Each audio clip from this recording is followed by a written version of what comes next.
നമസ്കാരം, എല്ലാ പ്രേക്ഷകർക്കും സ്വാഗതം. ഇന്ന് നമ്മൾ ഓർക്കുന്നത് മലയാള സിനിമയിലെ ചിരിയുടെ ഒരു സുൽത്താനയാണ്.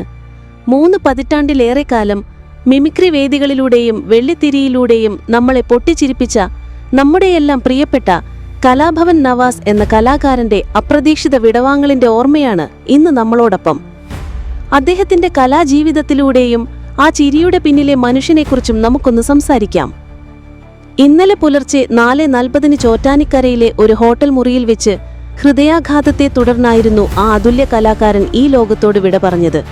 മൈ ഡിയർ കരടി, ജൂനിയർ മാൻഡ്രേക്ക്, മാട്ടുപ്പെട്ടി മച്ചാൻ തുടങ്ങിയ സിനിമകളിലൂടെ നമ്മുടെയെല്ലാം വീടുകളിലെ ഒരംഗത്തെപ്പോലെ പരിചിതനായ നവാസിനെ മലയാളികൾക്ക് അത്ര പെട്ടെന്നൊന്നും മറക്കാൻ കഴിയില്ല. കൊച്ചിൻ കലാഭവന്റെ മിമിക്രി ട്രൂപ്പിലൂടെയാണ് നവാസ് എന്ന കലാകാരൻ തന്റെ കലാജീവിതം ആരംഭിക്കുന്നത്. അക്കാലത്ത് മിമിക്രിയിലെ ഒരു സ്ഥിരം സാന്നിധ്യമായിരുന്നു അദ്ദേഹം. അദ്ദേഹത്തിന്റെ തമാശകളും തനതായ ശൈലിയും വളരെ പെട്ടെന്ന് തന്നെ പ്രേക്ഷകരുടെ ശ്രദ്ധ പിടിച്ചുപറ്റി. പിന്നീട് സിനിമയിലേക്കുള്ള അദ്ദേഹത്തിന്റെ പ്രവേശനം വളരെ സ്വാഭാവികമായിരുന്നു. ചെറുതും വലുതുമായ നിരവധി വേഷങ്ങളിലൂടെ അദ്ദേഹം മലയാളികളുടെ മനസ്സിൽ ചിരിയുടെ ഒരു പുതിയ അധ്യായം തന്നെ എഴുതി ചേർത്തു.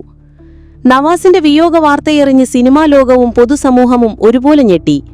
കളമശ്ശേരി മെഡിക്കൽ കോളേജിലെ പോസ്റ്റ്മോർട്ടത്തിന് ശേഷം അദ്ദേഹത്തിന്റെ മൃതദേഹം ആലുവയിലെ വീട്ടിലെത്തിച്ചപ്പോൾ സമൂഹത്തിന്റെ നാനാതുറകളിൽ നിന്നുള്ള നിരവധി ആളുകളാണ് ആ പ്രിയ കലാകാരന് അന്ത്യാഞ്ജലി അർപ്പിക്കാനെത്തിയത്. പിന്നീട് ആലുവ ടൗൺ ജുമ്മാ മസ്ജിദിൽ അദ്ദേഹത്തിന്റെ ഖബറടക്കം നടന്നു. 30 വർഷത്തിലേറെ കാലം നമ്മളെ ചിരിപ്പിച്ച ആ മുഖം ഇനിയില്ല എന്ന് വിശ്വസിക്കാൻ പലർക്കും ഇന്നും കഴിയുന്നില്ല. അദ്ദേഹത്തിന്റെ ഓരോ ഡയലോഗുകളും ഓരോ ഭാവങ്ങളും ഇന്നും നമ്മുടെ മനസ്സിൽ മായാതെ നിൽക്കുന്നു. ഒരു കലാകാരൻ എന്നതിലുപരി നല്ലൊരു മനുഷ്യൻ കൂടിയായിരുന്നു കലാഭവൻ നവാസ്. അദ്ദേഹത്തിന്റെ വേർപാട് മലയാള സിനിമയ്ക്കും കലാലോകത്തിനും ഒരു തീരാ നഷ്ടം തന്നെയാണ്.